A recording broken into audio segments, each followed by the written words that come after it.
Do you want to improve your customer retention rates? Let's explore how customer journey mapping can help you keep your customers coming back again and again.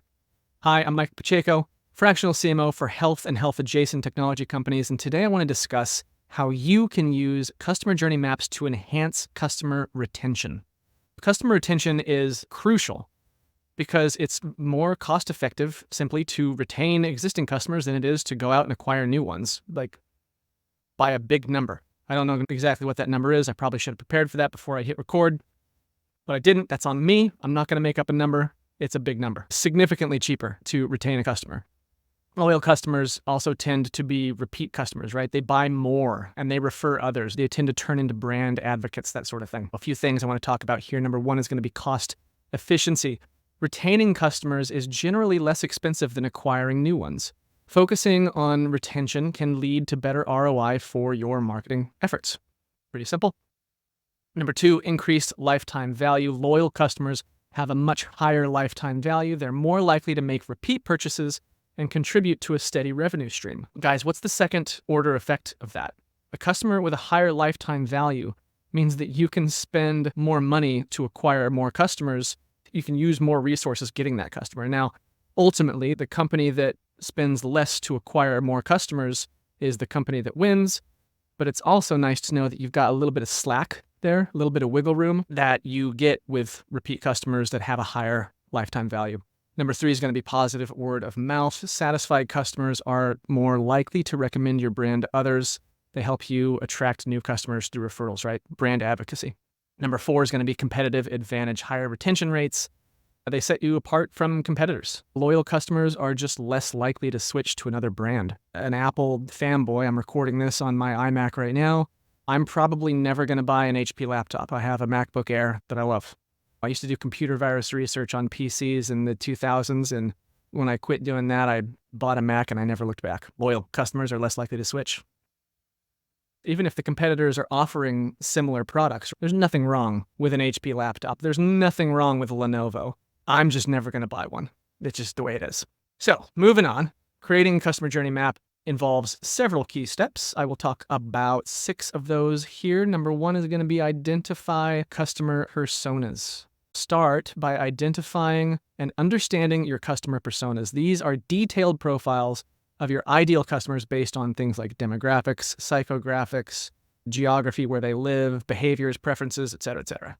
Number two is going to be map out those touch points. You want to identify all the touch points where your customers interact with your brand. That's from initial marketing, where they've never heard of your brand before, all the way through customer support, where they've been using your product for a while and they need help with it. All of those things are touch points, everything in the middle. Number three is going to be gathering data. You want to collect data from various sources, such as customer surveys, interviews, analytics, direct customer feedback, customer interviews.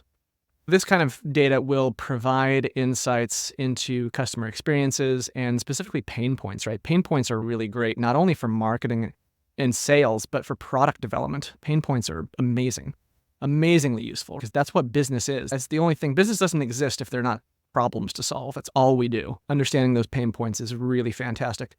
Moving on, number 4, visualize the journey. You want to create a visual representation of the customer journey. You want to use a diagram tool, a flow charting tool, maybe infographics if that's your jam. But you want to map out each stage of the customer journey and highlight the key, the most important, the cornerstone touch points. I personally like a tool called Miro, Miro.com, especially for distributed teams, because you can get everybody onto a Zoom call, but it's in Miro. And everybody can be working on the same thing at the same time, talking to each other, working together, et cetera, et cetera. Number 5, identifying pain points. We touched on this earlier a little bit. Analyze the journey map that you've just created a visual for, that you've just diagrammed out. Analyze that journey map and identify pain points where customers may be experiencing frustration or challenges. These are opportunities for improvement. What you're looking for here is friction. Anywhere along that customer journey where customers are getting stuck, where they're unhappy with something, where they want to do X, but they're unable to for whatever reason, or maybe they can do it, but they got to jump through a hoop or two to get there. Customer service is a classic example of this. Most companies just don't want to pay for good customer service. I think it's absolutely necessary. I think it's one of the best places that a company can invest their money.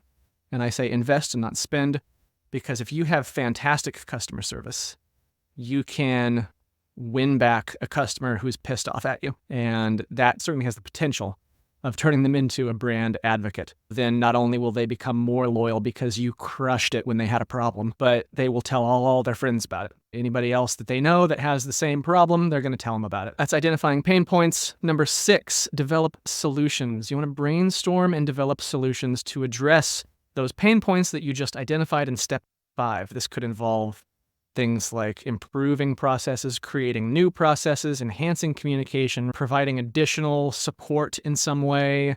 There's a bunch of different stuff. There's a bunch of different possibilities for what this means to develop solutions, but that's what you're looking for, is ways to reduce that friction that you've identified in step 5. Once you've created that journey map and gone through those 6 steps that I just mentioned, you want to use it to enhance customer retention. If you're not actioning this, if you're not implementing this part of what I'm talking about, you've wasted your time.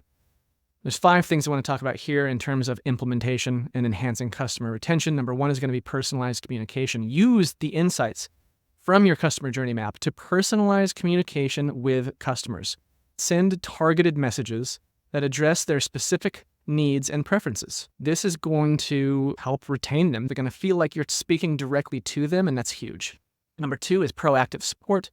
Identify points in the journey where customers may need additional support. We're looking at friction and pain points here. You want to provide proactive assistance to resolve issues before they escalate. And if it does escalate, then bust your ass to resolve it at any point along the line, but also do what you can with proactive support.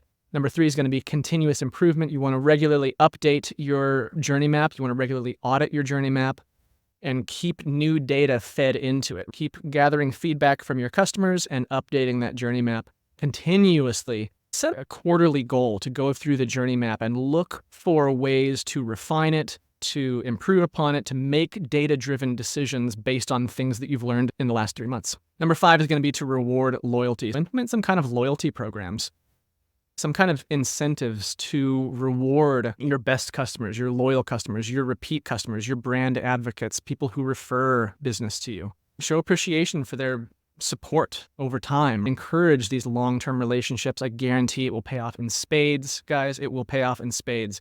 I know this isn't all necessarily marketing related, but this is revenue engine related, right? This is marketing, sales, and customer-centric thinking. This will make you more money. That's just it. In conclusion, using customer journey maps can significantly improve customer retention by providing a clear understanding of the customer experience and identifying areas for enhancement. So by following the steps that I outlined above to create a customer journey, to use it to personalize communication, to use it to provide proactive support, to use it to continuously improve on that customer journey and that customer experience, you can build stronger relationship and you can keep your customers coming back again and again. What I want you to do right now is reflect on your current approach to customer retention. I've got 3 questions for you. Number 1 is going to be, are you using journey maps to understand and improve the customer experience? Question number 2, how effectively are you addressing pain points and providing proactive support before things escalate, before things become a problem? Question number 3, what steps can you take to enhance your retention strategy using these journey maps?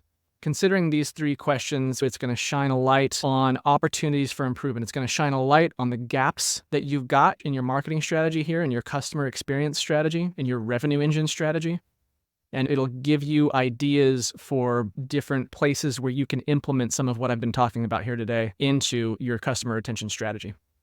If you're struggling with any of this, if you're struggling to improve or even implement a customer retention strategy that involves journey mapping in some way, I'm here to help.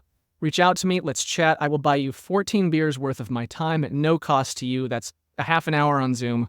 I have nothing to sell you. And my only goal here is to provide you with actionable value that you can apply directly to your business. You can get at me on LinkedIn or by simply reaching out to me on my website. That's michaelpacheco.co. If you found this video helpful, please give it a like and let me know in the comments what was valuable for you. This helps me understand what I'm doing well. Don't forget to subscribe to the channel if you're watching this on YouTube. And finally, if you're listening to this as a podcast, please give us a review on whatever platform it is that you're listening on. All of these things help us reach more folks and help more businesses, and frankly, that's my big goal here. So I want to thank you for doing what you do and for all of the contributions that you make to the world with your business. As ever, I'm Michael Pacheco. Until next time, cheers.